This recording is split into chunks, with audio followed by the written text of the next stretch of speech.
प्रिय विद्यार्थियों,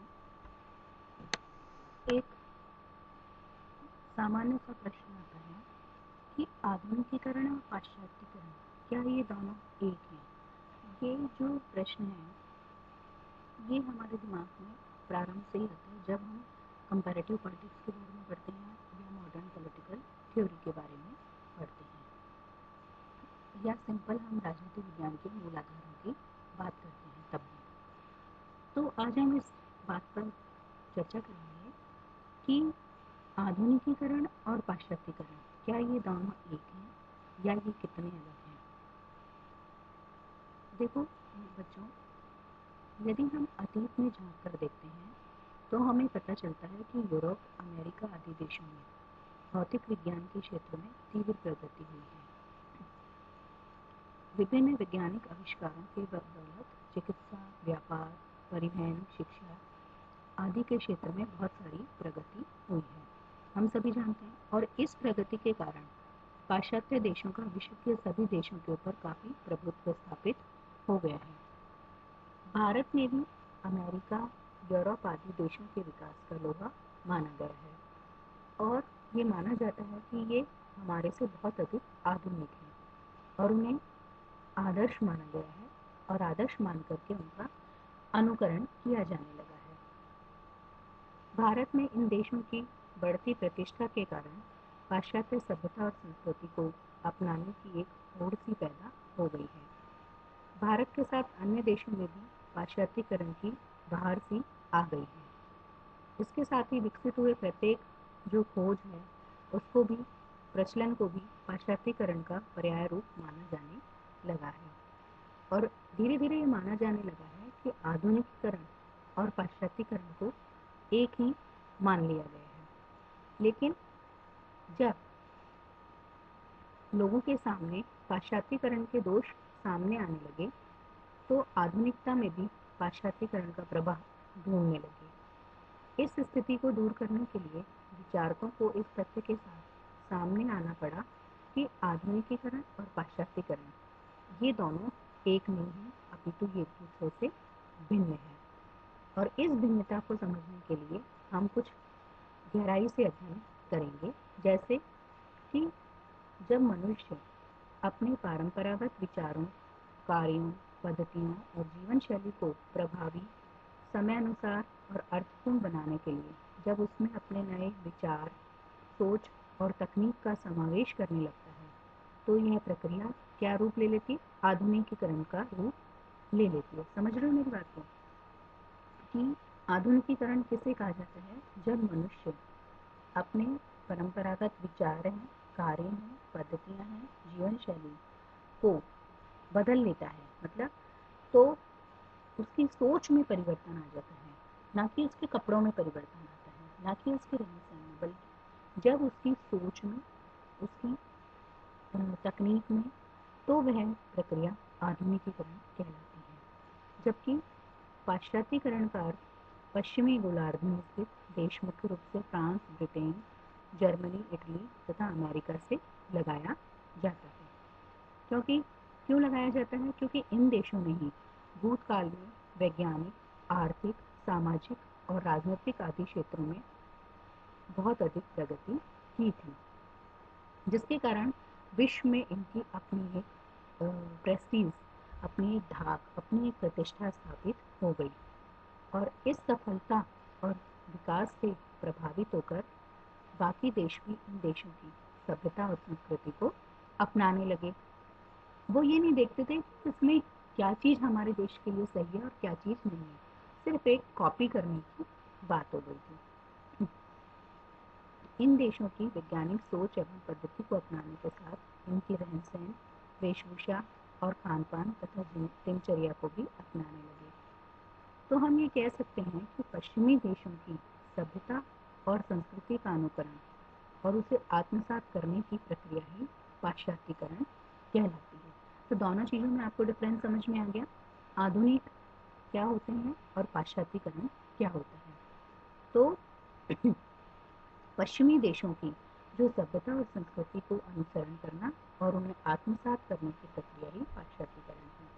तो इस तरह से ये कहा जा सकता है इन दोनों अवधारणाओं की हमने थोड़ा सा इनको एलोबरेट करने की कोशिश की है, तो आपको अंतर समझ में आ गया होगा कि ये दोनों अवधारणाएं एक नहीं है, बल्कि एक प्रकृति और प्रक्रिया से विकसित दो भिन्न एलिमेंट कहे जा सकते हैं, अवधारणाएं कही जा सकती हैं। हालांकि इन दोनों में हम एक दीवार नहीं खींच सकते हैं कि बिल्कुल हम इनको डिफ्रेंशिएट करके बिल्कुल यूँ दो पार्ट्स में डिवाइड नहीं कर सकते हैं, क्योंकि इन दोनों में काफ़ी समानताएं हैं, जिसके कारण इन्हें एक माने जाने की भूल होती रहती है।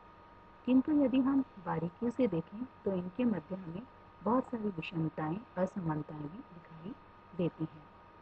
अब जैसे हम समानताओं की बात करें पहले, तो समानताओं में दोनों ही वर्तमान काल की प्रक्रियाएं हैं जो वैज्ञानिक उन्नति के कारण प्रकाश में आई थी। ठीक है, चूंकि पाश्चात्य देशों द्वारा आधुनिकीकरण को अधिक तीव्रता से अपनाया गया, इसलिए वे आधुनिकीकरण के पर्याय बन गए।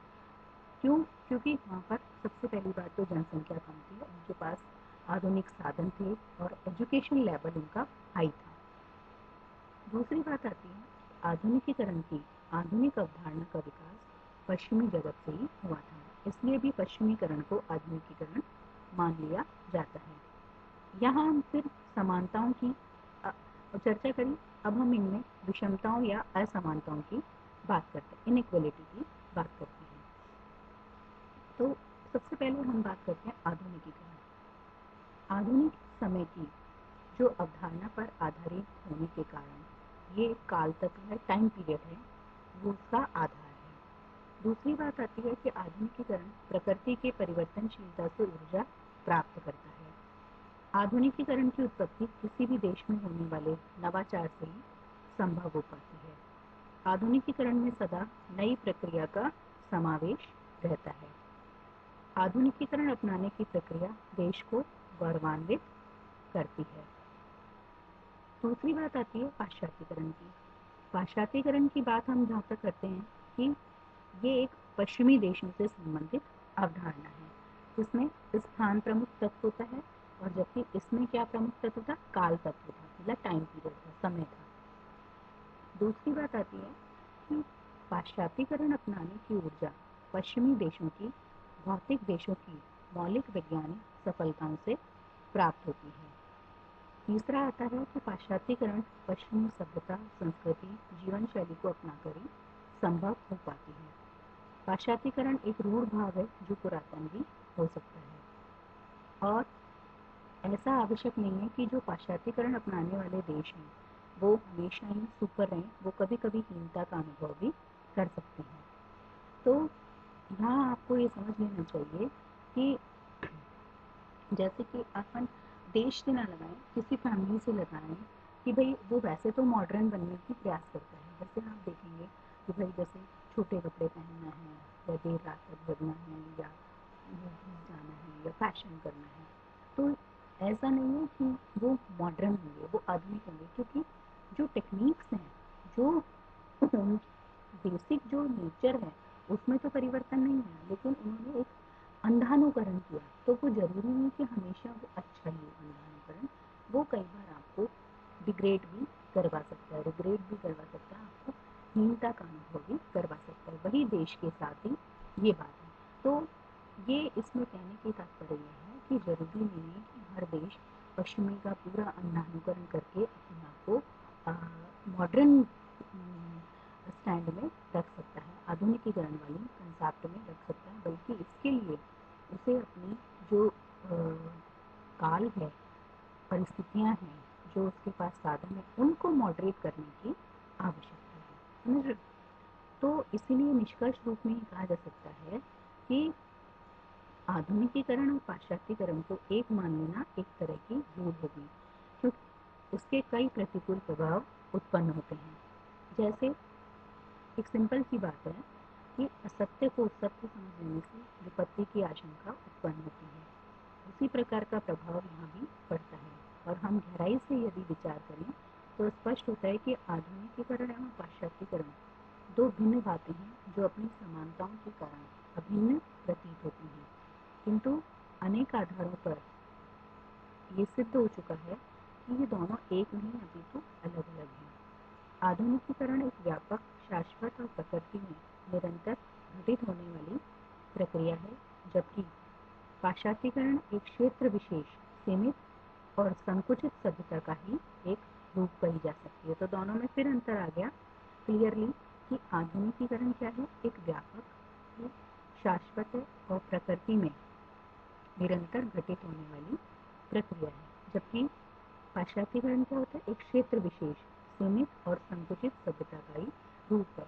जैसे आप छोटी सी बात समझ लीजिए कि एक फैशन है, तो फैशन क्या होता है कि थोड़े समय के लिए होता है, लंबे समय के लिए तो नहीं होता, लेकिन जो हमारी जो वैज्ञानिक उपलब्धियां हैं वो तो क्या है, लाइफ लॉन्ग टर्म है। तो इस तरह से हम इसको समझ सकते हैं। तो आधुनिकीकरण और पाश्चात्यकरण ना ही सेम थिंग है और ना इनमें हम बहुत ज़्यादा बेसिक डिफरेंस कर सकते हैं। दोनों ठीक है, एक दूसरे से जुड़े हुए हैं, लेकिन आधुनिकीकरण एक मॉडरेट रूप है, जबकि पाश्चात्यकरण को हम जो परंपरागत और संक्रमणकालीन भी कह सकते हैं, जिसका कोई भी बहुत ज़्यादा इफेक्टिव नहीं हो सकता है। तो इस तरह से ये मैंने आपको एक कंसेप्ट समझाने का प्रयास किया है। आशा है आपके समझ में आएगा। धन्यवाद।